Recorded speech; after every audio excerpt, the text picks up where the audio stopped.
माझे friend, philosopher, guide, mentor, आणि खूप सपोर्ट यांचा मिळालाय नेहमी. खूप नेहमी त्यांचा सपोर्ट असतो आणि आज स्पेशली आजच्या ह्या प्रोग्रामसाठी थांबलेत आणि आज 12:30ची त्यांची फ्लाईट आहे. तर आज त्या निमित्ताने एक चांगले आपल्याला गेस्ट मिळाले, chief guest. Thank you very much sir. आणि माझ्या 100 कंट्रीच्या सेलिब्रेशनसाठी ज्यांना मी मेंटॉर म्हणतो ते स्वतः आहेत, त्यामुळे अजून त्यापेक्षा आणखीन काय पाहिजे. आणि हे तुम्ही सगळे ज्यांनी माझ्याबरोबर एवढी वर्ष सलग टूर करताय आणि सपोर्ट तुमचा काय, शेवटी तुमच्या सपोर्ट शिवाय ते पॉसिबलच नव्हतं. कारण पॉसिबल झालं नसतं, कारण तुम्ही सगळे नसतात. आणि समजा आता 1-2-4 लोक जर असतील तर छोटासा कार्यक्रम केला असता, पण एवढ्या मोठ्या संख्येने ओमान सारख्या देशात आलं. तुम्हाला खूप लोकांनी म्हटलं की ओमान मध्ये काय आहे, म्हणजे ह्या यांनी कोणी विचारलं नाही की तुझा 100वा देश आहे तर आम्ही येतो. आम्हाला विचारलं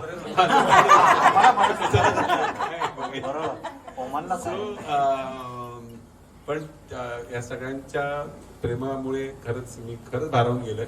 आणि आपण एक छोटासा सेलिब्रेशन मुंबईत पण होणार आहे सेलिब्रेशन, पण या ज्या देशामध्ये 100 देश झाले त्या देशात सेलिब्रेशन इज रिअली इंटरेस्टिंग. मी सरांना सांगेन 2 शब्द बोलावं. मला तर असं वाटतंय की नेपोलियन आणि अलेक्झांडरने सुद्धा 100 देश पोचले नाही, पण आत्माराम पोचले. तर दॅट इज एक्सलंट. आणि वृंदा मला आज किती वर्षानंतर इकडे भेटली, तर आत्माराम थँक्यू, कारण ती मुंबईला कधी सापडत नाही.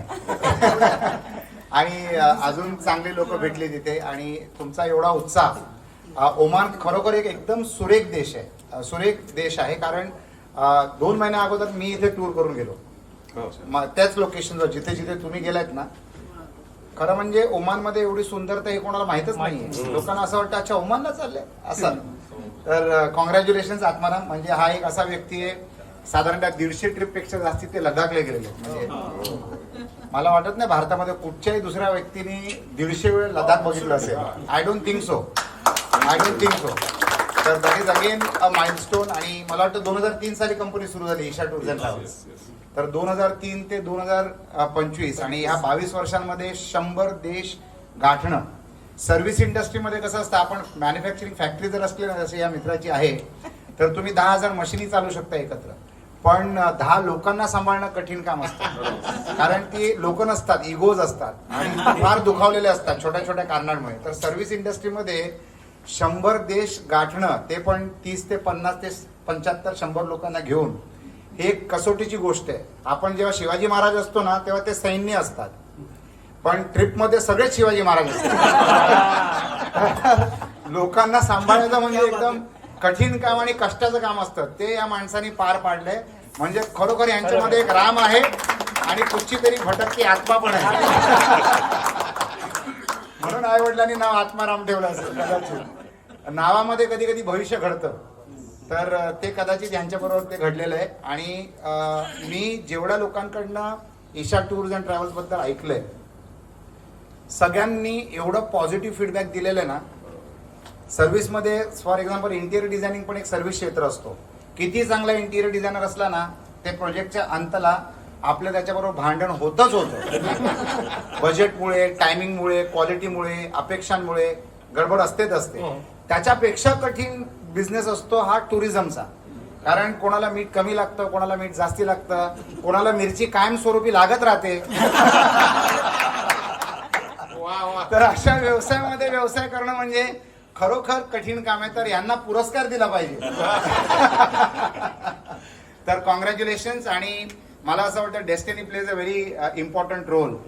तर एका व्यक्तीचं चरित्र याच्यावरून ठरवलं जातं की त्याच्याबरोबर निस्वार्थपणे मध्यरात्री साथ देणारी लोक किती आहेत. आणि एकापेक्षा जास्ती असले ना, कधी कधी बायको पण देत नाही.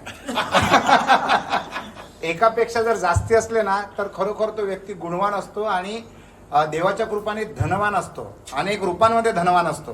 तर असे हे आत्माराम यांच्याबरोबर आज 35 लोक त्यांच्या या माइलस्टोनला बघण्यासाठी हजर आहेत. म्हणजे तुमच्यामध्ये मला वाटतं 75-80% लोकांना माहित पण नसेल ओमानमध्ये काय बघायचं, पण आत्माराम म्हणाले ना म्हणून तुम्ही आलात. म्हणजे ही अशी व्यक्ती आहे, चंद्रावर निघाले तर लोक बरोबर जुळून जातील, विचारणार पण नाही जायचं तरी कसं, आत्मारामांना पोचवल कसं तरी आणि आणेल पण परत. तर I wish you all the best. मला असं वाटतं की हा एक फार हिस्टॉरिक मोमेंट आहे माझ्यासाठी सुद्धा, की मी त्यांच्या पहिल्या ट्रिपला नव्हतो, पण पहिल्या ट्रिपची किंमत नसते खास, कारण तो एक प्रयत्न असतो. पण 100व्या ट्रिपला आहे, म्हणजे हे जर व्यक्ती यशस्वी घडला तरच तो 100 पार करू शकतो. म्हणजे सचिन तेंडुलकर सारखं त्यांनी सेंचुरी मारली, त्याने अनेक मारलेत, हे पण अनेक मारतील, कारण 100व्या ट्रिप नंतर प्रत्येक ट्रिप 100च्या बरोबर असते. So 101st is going to be another 100, 102nd is going to be another 100. तर आता प्रत्येक म्हणजे षटकारच लागत राहणार. तर I wish you all the best, God bless you. एवढे सगळे लोक तुमच्या बरोबर आहेतच, अजून भरपूर लोक जुडतील तुमच्या पुढच्या ट्रिपना, आणि एक ट्रिप आपण पण एकत्र करूया. ते मला करायचंच आहे, खूप वर्ष झाली, मला मला कॉन्टेंट बनवायचं. तर मी असं ठरवलंय, एकदा मला पुढच्या वर्षामध्ये 7 दिवसात 7 देश करायचे आणि त्याच्यानंतर 30 दिवसात 30 देश करायचे, असे रेकॉर्ड क्रिएट करायचे. मग त्याच्यासाठी मग yes yes yes I am there. या आत्माला राम बनवून घेऊन जाऊ आम्ही. सो कॉंग्रॅच्युलेशन्स, आणि it's a great pleasure knowing everybody. Thank you so much, आणि congratulation once again Atmaram. Congratulations आणि congratulations to you also. It will be nice to have him back, you know. Thank you so much, thank you so much, all the best. Thank you. खूप छान शब्दांमध्ये कौतुक केलं तुम्ही आता. He's a कसं man of असतं, व्यक्ती जेव्हा कौतुकाचा हकदार असतो ना, तेव्हा बोलायला सोपं जातं. हे बघा, हे कसं उघडायचं, हे कसं आहेत ना तुमचे मेंटॉर. नाही, मी पीत नाही, पाजत नाही, तर मला ते माहित नाही. हो, म्हणजे